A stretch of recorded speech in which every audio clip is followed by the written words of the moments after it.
Buenas noches, hermanos. Estamos en la primera iglesia bautista de Monterrey, transmitiendo el mensaje del culto vespertino. Es un culto que siempre debemos celebrar.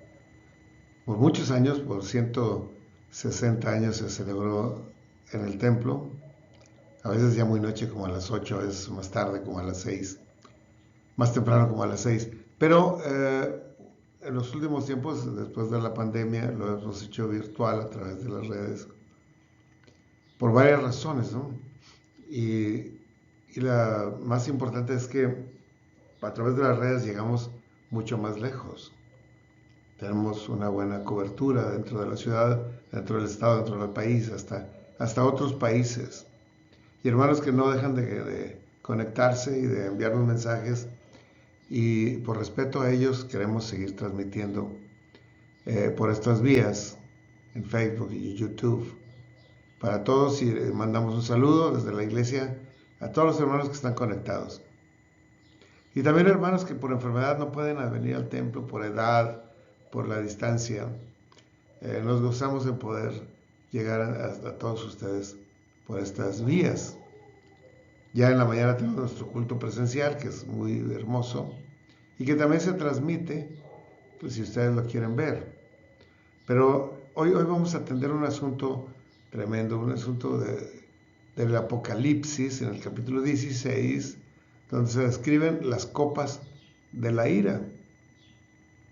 ¿Se acuerdan que en Apocalipsis hay una serie de mensajes que Dios envía a su iglesia? Y son mensajes de esperanza, de amor y de consuelo, de fe, de certidumbre. Y este capítulo en particular, que habla de las copas de la ira, podría no tener tanto que ver con el consuelo y la certidumbre, porque es cuando el Señor hace derramar su ira sobre los hijos de desobediencia, sobre la tierra, y es prácticamente la destrucción final, porque el Señor viene ya.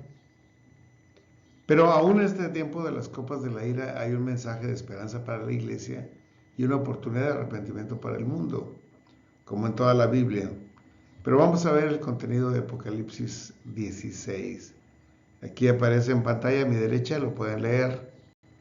Dice así: oí una gran voz que decía desde el templo a los 7 ángeles, el templo celestial, y derramad sobre la tierra las 7 copas de la ira de Dios. Y fue el primero y derramó su copa sobre la tierra. El primer ángel derramó la primera copa. Y vino una úlcera maligna y pestilente sobre los hombres que no tenían la marca de la bestia y que adoraban su imagen. El segundo ángel derramó su copa sobre el mar, y éste se convirtió en sangre, sangre como de muerto, y murió todo ser vivo que había en el mar. El tercer ángel derramó su copa sobre los ríos, sobre las fuentes de las aguas, y también se convirtieron en sangre. Y oí al ángel de las aguas, que decía: justo eres tú, oh Señor, el que eres y que eras, el santo, porque has juzgado estas cosas. Por cuanto derramaron la sangre de los santos y de los profetas, también tú les has dado a beber la sangre, pues lo merecen. También oí a otro que desde el altar decía: ciertamente el Señor Dios Todopoderoso, tus juicios son verdaderos y justos. Entonces el cuarto ángel derramó su copa sobre el sol, el cual le fue dado quemar a los hombres con fuego. Y los hombres se quemaron con el gran calor y blasfemaron el nombre de Dios, que tiene poder sobre las plagas, y no se arrepintieron para darle gloria. El quinto ángel derramó su copa sobre el trono de la bestia, y su reino se cubrió de tinieblas, y mordían de dolor sus lenguas. Y blasfemaron contra el Dios del cielo por sus dolores y por sus úlceras, y no se arrepintieron de sus obras. El sexto ángel derramó su copa sobre el gran río Éufrates, y el agua de este se secó, para que estuviese preparado el camino a los reyes del oriente. Y vi salir de la boca del dragón, y de la boca de la bestia, y de la boca del falso profeta, 3 espíritus inmundos, a manera de ranas, pues son espíritus de demonios que hacen señales y van a los reyes de la tierra en todo el mundo para reunirlos a la batalla de aquel gran día del Dios Todopoderoso. He aquí yo vengo como ladrón, pero bienaventurado el que vela y guarda sus ropas, para no ande desnudo y vean su vergüenza. Y los reunió en el lugar que en hebreo se llama Armagedón. Y el séptimo ángel derramó su copa por el aire y salió una gran voz del templo del cielo del trono, diciendo: hecho está. Entonces hubo relámpagos y voces y truenos, y un gran temblor de tierra, un terremoto tan grande, cual no lo hubo jamás desde que los hombres habían estado sobre la tierra. Y la gran ciudad fue dividida en 3 partes, y las ciudades de las naciones cayeron, y la gran Babilonia vino en memoria delante de Dios para darle el cáliz del vino del ardor de su ira. Y toda isla huyó, y los montes no fueron hallados, y cayó del cielo sobre los hombres un enorme granizo, como del peso de un talento, y los hombres blasfemaron contra Dios por la plaga de granizo, porque su plaga fue sobremanera grande. Como contexto, como antecedente, les diré que en el libro del Apocalipsis se describen los hechos que fueron, que son y que habrían de ser. Paul puso la revelación del Señor Jesús a Juan, estas 3 esferas: lo que ha sido, lo que es ahorita y lo que vendrá. Ese es el programa del Apocalipsis. Y se describe la victoria del que era, el que es y el que ha de venir. Más que otras situaciones, estamos viendo la victoria de Jesús en el final de su reinado milenial, ¿no? Todo esto es parte del milenio, desde que el Señor vino a establecer su reino en la tierra, en su primera visita, y termina cuando el Señor venga para levantar a su pueblo al final de los tiempos. Ese es el reino milenial de que habla la Biblia. Y se describen en esta historia los 7 sellos que hubo necesidad de abrir en el librito del final de los tiempos, y luego los 7 trompetas que tocaron aquellos 7 ángeles primero, y al final de la última trompeta vienen las 7 copas de la ira que se derraman sobre la tierra. Y todo esto está interrelacionado en un programa perfecto.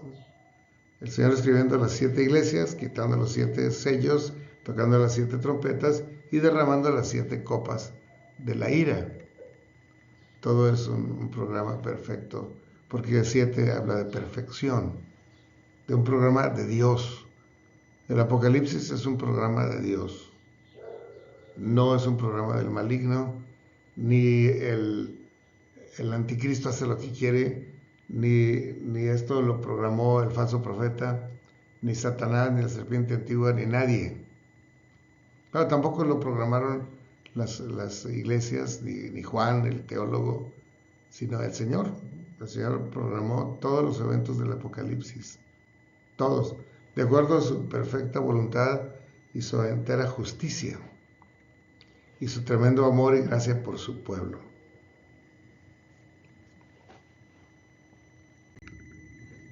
Hay diferencias entre las trompetas y las copas. Si ustedes leen la descripción de las trompetas allá en Apocalipsis 7, por allá, y luego leen la descripción de las copas de la ira acá en Apocalipsis 16, y luego comparan con lo que ocurrió en el Éxodo cuando Dios manda plagas sobre Egipto, hay muchas similitudes.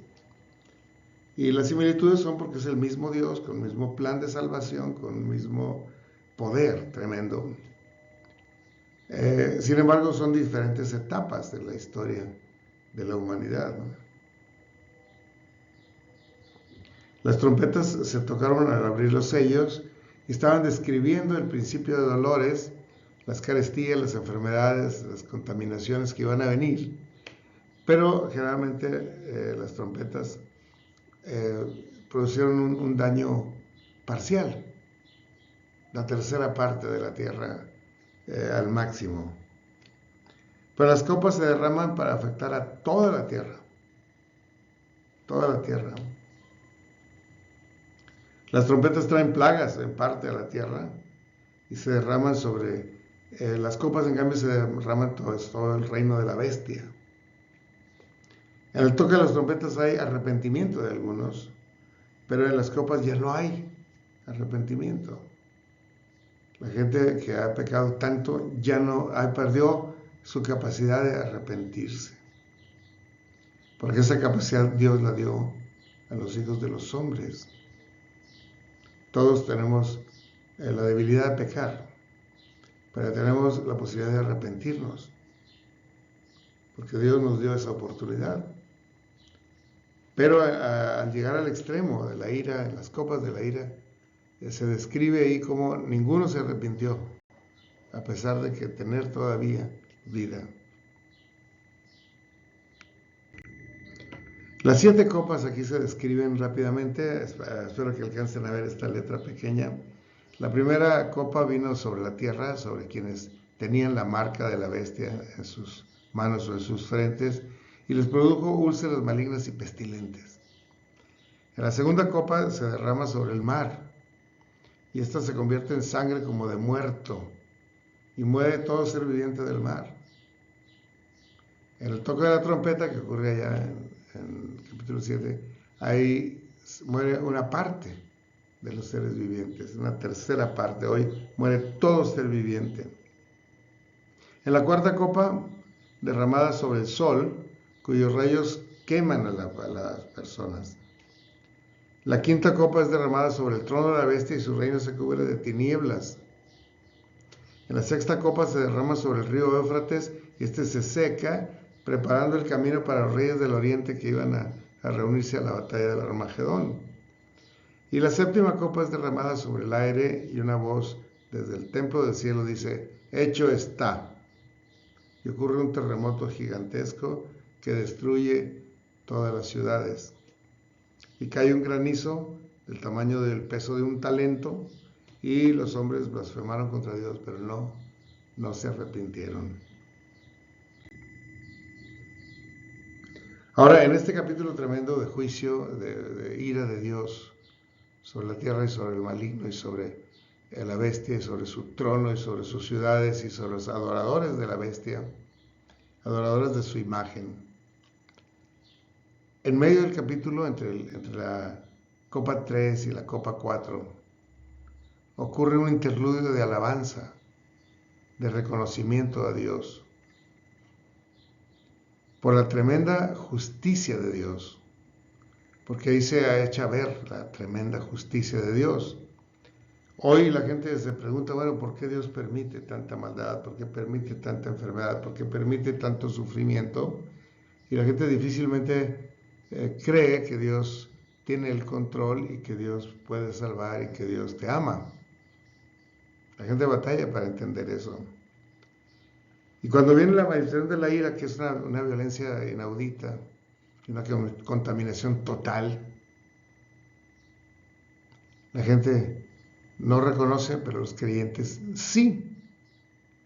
De tal manera que se oye un ángel de las aguas que dice, justo eres tú, oh Señor, el que eres y el que eras, el santo, porque has juzgado estas cosas, por cuanto derramaron la sangre de los santos y de los profetas, y también tú les has dado a beber la sangre, pues lo merecen. Ahora sí, no hay dudas de dónde está Dios, por qué Dios permite, no más. Al final de los tiempos el Señor termina con el malvado y con el mal y con la injusticia y acaba con ellos. Pero lo hermoso es que esta destrucción viene ahora sí solamente sobre los que tienen la marca de la bestia y adoran su imagen. no sobre los santos, no sobre la iglesia. Ella es liberada de la ira de Dios.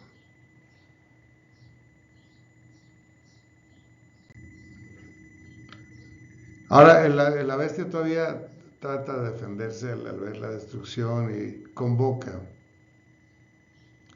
a los reyes del oriente para venir a destruir al pueblo santo, ¿no? Y vi salir de la boca del dragón y de la boca de la bestia y de la boca del falso profeta 3 espíritus inmundos a manera de ranas, pues son espíritus de demonios que hacen señales y van a los reyes de la tierra en todo el mundo para reunirlos a la gran batalla del gran día del Dios Todopoderoso. En su extravío, en su ceguera, en su ignorancia, todavía el dragón, que es Satanás, y la bestia, que es el anticristo, y el falso profeta, y todos se conjuntan para enviar una señal a todos los reyes de la tierra para ir y tratar de destruir al pueblo santo. Pero este gran día de Dios, sí habrá violencia, pero de Dios para ellos, no de ellos para el pueblo santo. Ya no podrán tocarlo más. El Señor va a destruir toda esa gente, ¿no? Estamos en las vísperas de la segunda venida de Cristo y con Él vendrá la destrucción total. Con la fuerza de su boca, espada de su boca, destruirá a este maligno en la batalla final. Pero hay una instrucción y una promesa para los santos también aquí en este capítulo 16. Dice: aquí yo vengo como ladrón. El Señor viene en ese momento. Por eso en el versículo anterior dice: el que eras y el que eres. Ya no dice y el que ha de venir, porque ya está viniendo. Está viniendo en esta destrucción repentina. Aquí yo vengo como ladrón, bienaventurado el que vela y el que guarda sus ropas, para que no ande desnudo y vean sus vergüenzas. Cuando dice el que vela, quiere decir que está atento a la venida de Cristo, porque para aquellos va a ser sorpresivo. El mundo no espera el día que va a llegar Dios, el Señor, pero la iglesia sí. La iglesia lo está esperando, está viendo las señales y sabe que el Señor viene pronto. Así que nos toca velar, y velar es estar atentos a las instrucciones de Dios, a los mandamientos de Dios, a la presencia de Dios, a su palabra. Debemos estar más atentos que nunca, porque el Señor ya viene. Y cuando dice ahí el que guarda sus ropas, quiere decir el que guarda su conducta. No solo tener la ropa bien limpiecita y bien planchada, o bien puesta, o bien a la moda, o bien elegante, no. La ropa, en el lenguaje apocalíptico, es la conducta. Lo que tú haces, lo que tú muestras al mundo, ese es tu ropaje. Y la iglesia en estos tiempos difíciles de inseguridad, de violencia, de corrupción, debe mostrar la justicia de Dios, la santidad de Dios Padre, la misericordia de Jesús, el carácter dado por el Espíritu Santo. Eso es lo que debe mostrar la iglesia ante el mundo. Aunque el mundo critique y persiga y nos aborrezca, nosotros seguimos siendo cada día más santos. Dice en el capítulo más adelante, dice: el que peca, peque todavía, y el que engaña, siga engañando y siendo engañado. Pero el que se santifica, santifíquese más. Santifíquese más todavía. Eso es lo que nos toca hacer, para que no andemos desnudos y vean nuestra vergüenza. La conducta de los santos es su testimonio a las naciones. Así que el Señor nos pide, aún en este tiempo de gran tribulación, de gran destrucción, mantener un testimonio activo y fuerte. Quizá esta última etapa no habrá más arrepentimiento de alguien, pero sí habrá santificación para la iglesia. y si habrá honor y gloria para nuestro Dios, que vendrá y encontrará paz, encontrará fe en la tierra, encontrará a su iglesia no solo viva, no solo esperanzada, sino una iglesia limpia y sin mancha, sin arruga ni cosa semejante, porque se ha santificado más y más, esperando al esposo. Habrá ahorita mucha corrupción, muchas falsas ideologías, muchas conductas aberrantes en el mundo, mucho pecado, pero la iglesia estará más santa cada día. Y eso nos atañe a usted y a mí. Nosotros estaremos santificándonos cada día en la presencia y el poder de Dios y en su palabra. En Tesalonicenses, Dios le habla a aquellos tesalonicenses que sufrían mucha persecución, mucha muerte,